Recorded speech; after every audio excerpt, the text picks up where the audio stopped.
பாமக காரணம், வன்னியர் சங்கம், உங்களுடைய தலைமையிலான வன்னியர் சங்கம் காரணம். நீங்க வந்து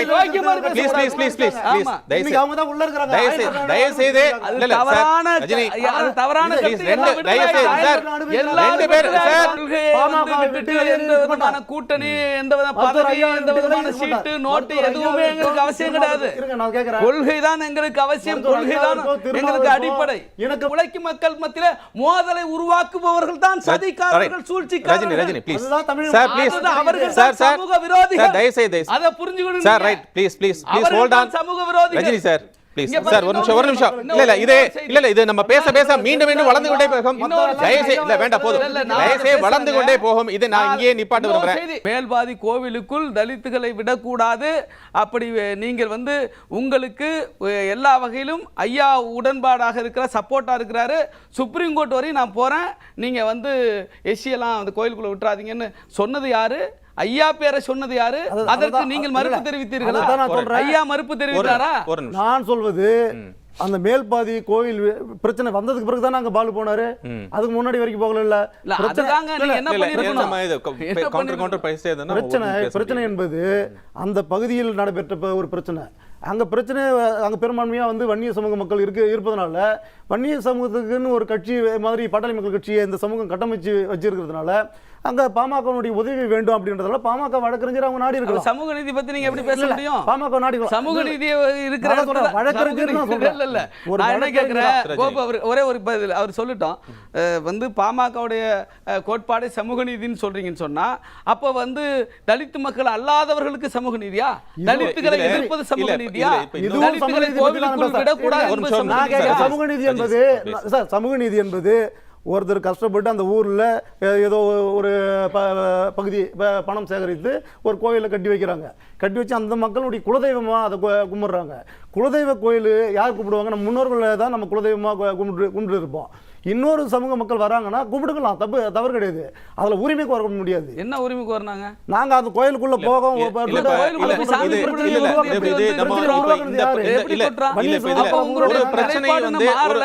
அப்படிதான் இருக்கிறீங்க.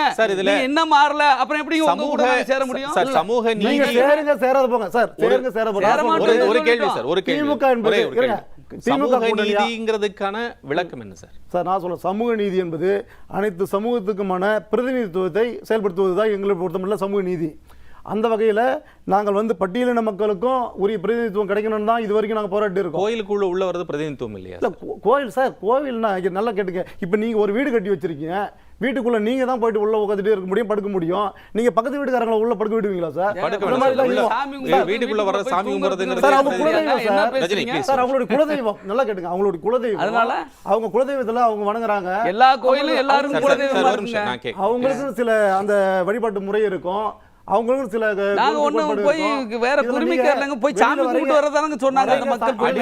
அடிப்படை நீங்க வந்து மத வழிபாடு மத உரிமைங்கிறது அனைத்து மக்களுக்குமான இந்திய அரசு கொடுத்திருக்கக்கூடிய பட்டியல் இருக்கக்கூடிய ஒரு எங்க சொல்லியிருக்கு அப்படின்னு நீங்க சொல்லுங்க. எங்க சொல்லியிருக்கு?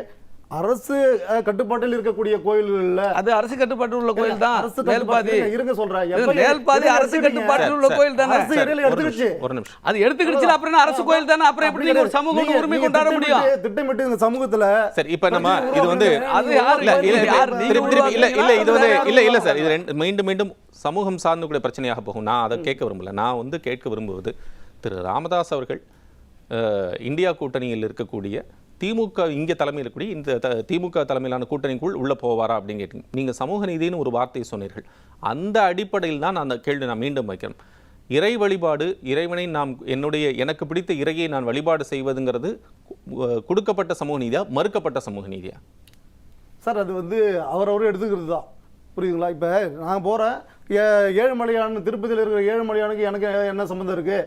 நாங்கள் போயிட்டு சாமி கும்பிட்றோன்னா ஏதோ எனக்கு அவர் பிடிச்சிருக்கு, அங்கே போய் வணங்கினா எது நல்லது நடக்கும். மறுக்கப்படுதா? இல்லை மறுக்கப்படலை. அந்த மேல்பாதி விஷயம் அப்படிதான். மேல்பாதியும் நீங்கள் கும்பிட்டுக்கலாம், அது யாரும் மறுக்கல. ஆனா இங்க எங்களுக்கும் பங்கு வேண்டும் அப்படின்னு கேக்குறது பங்கெல்லாம் அது- யாரும் அது- கேட்கலாங்க. அது சரியான சாமி பதிலா? கும்பிட இல்ல, உள்ள போறதுக்கு ரஜினி. நீங்க வந்து பங்கு தான் போகக்கூடாது கேட்கறாங்க. நீங்க. அது ரஜினி. தீண்டாமை கிடையாதா? இந்த சாதி கோவில் பாகுபாடு கிடையாதா? அது இது. நான் ஒரு குறிப்பிட்ட மக்கள் கோயிலுக்குள்ள போய் சாமி கும்பிடக்கூடாது என்பது தீண்டாமை கிடையாதா? சாதி பாகுபாடு கிடையாதா? சாமி கும்பிடக்கூடாது அப்படி யாரும் பேசுபவர்கள் சொல்லலைங்க. சமூக நீதி அந்த பற்றி கோவிலுடைய பேசுவதற்கு தகுதி வருவாயை படைத்தவர்களா? எல்லாருக்கும் வேண்டும் என்று நீங்க கேட்பது வந்து அநியாயம். எங்க சமூகத்துக்கு அக்கிரமம். சொந்தமான அதான் கடவுள் நான் பொதுவானவரா சார், இல்லையா? சார், இது வேண்டாம். நான் என்ன கேட்கிறேன், சார், கடவுள் please. பொதுவானவரா இல்லையா? நான் இது வந்து கடவுள் பொதுவானவர்னு எல்லாரும் கும்பிடலாம் தானே? அதுவும் அரசு ரஜினி, கோயில் தானே? அரசு ரஜினி. கோயிலுக்குள்ள இன்னார் போகணும் இன்னார் போக கூடாது தடுக்கிறதுக்கு Right. உங்களுக்கு என்ன ரைட் இருக்கு? ரஜினி காலம் ஒரு மருந்தாக அப்படியே வந்திருக்கு அப்படி அதாவது சார் அதாவது எனக்கு, ஆரம்ப கட்டத்தில் பார்த்தீங்கன்னா ஐயா அரசியலுக்குள்ள பயணிக்கிறதுக்கு முன்னாடிலாம் அப்பவும் பிரச்சனைகள் இருந்துட்டு தான் இருந்தது. பட்டியலின மக்களுக்கும் பிற சமூக மக்களுக்கும் பிரச்சனை இருந்துட்டு தான் இருந்தது. ஆனால் திருமாவர்களும் ஐயா அவர்களும் ஒன்றா கரம் கொடுத்து அன்பு தம்பி அன்பு அண்ணன்ற மேடையில் ஏறும்பொழுது நிறைய பகை பாராட்டிய அந்த வர்க்கங்கள் மறுபடியும் ஒன்றா சேரக்கூடிய ஒரு சூழல் உருவானது. மாமா மச்சான் அண்ணன் தம்பின்னு பேசிக்கூடிய அந்த நிலைமையை கூட உருவாச்சு.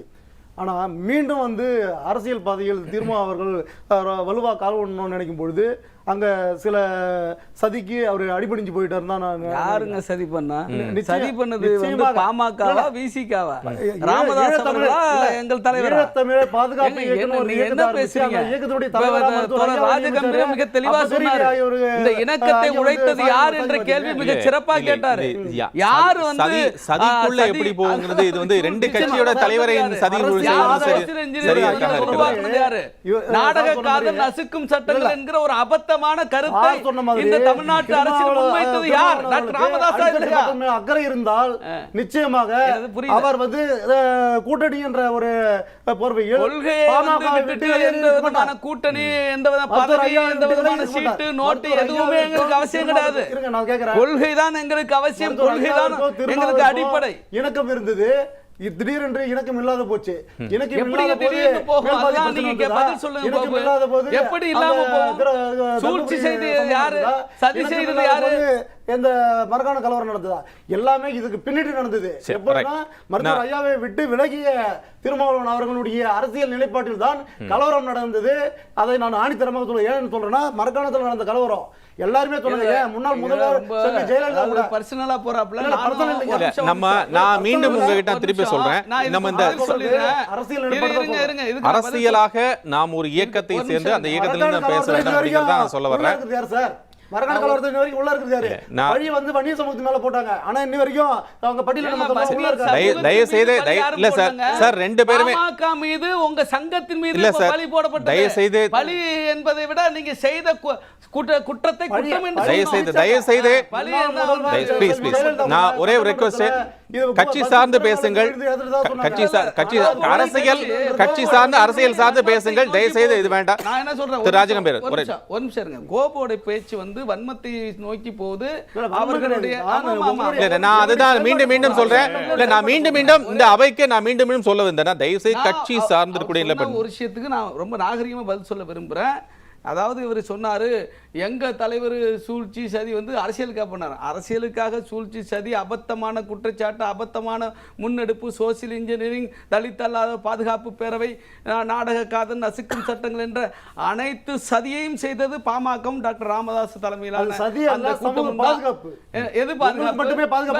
இல்ல சார், இல்ல அது நீங்க சொல்லும் போது அவர் சொல்வதை நீங்கள் ஏற்றுக்கொள்வதாக இருக்கிறது. நீங்க சொன்னீங்க சமூக விரோதிகளிடமிருந்து பாதுகாப்பு. யார் சமூக விரோதிகள்? யார் அதை செய்யறாங்களோ அவங்க சமூக விரோதிகள். அதான் சமூக விரோதத்தை, அதாவது என்னன்னா சமூக விரோதத்தை உருவாக்கி, சமூக விரோத செயலை உருவாக்கி இங்க அரசியல் ஆதாயத்திற்காக இங்க வந்து பகையை உருவாக்குகிற மக்கள் மத்தியிலே, உழைக்கும் மக்கள் மத்தியிலே மோதலை உருவாக்குபவர்கள் தான் சதிகாரர்கள், சூழ்ச்சிக்காரர்கள். ரஜினி ப்ளீஸ் சார், ப்ளீஸ் அவர்கள் தான் சமூக விரோதிகள். தயவு செய்து அதை புரிஞ்சுக்கணும் sir. Right, please hold on. சமூக விரோதிகள் ரஜினி சார், சார் ஒரு நிமிஷம். இல்ல இது நம்ம பேச மீண்டும் வளர்ந்து கொண்டே போகும். வேண்டாம் போதும். வளர்ந்து கொண்டே போகும். இது நான் இங்கே நிப்பாட்ட விரும்புறேன். ஒரே ஒரு மரக்காணம் பத்தி பேசினாரு. நான் ஒண்ணே ஒன்னு சொல்றேன். மரக்காணத்தை யார் செய்தது? வன்னியர் சங்க மாநாடு பாமக தலைமையிலான வன்னியர் சங்கத்தின் சார்பில் மாமல்லபுரத்தில் நடந்த பொழுது போற போக்கில் தலித்து வீடுகள் அடித்து நொறுக்கப்பட்டு கொளுத்தப்பட்டு அங்க உயிர் பறி போனது. அது பாமக காரணம். வன்னியர் சங்கம் உங்களுடைய தலைமையிலான வன்னியர் சங்கம் காரணம். நீங்க வந்து யோக்கியமான அவங்க தான் உள்ள இருக்காங்க. தயவு செய்து தவறான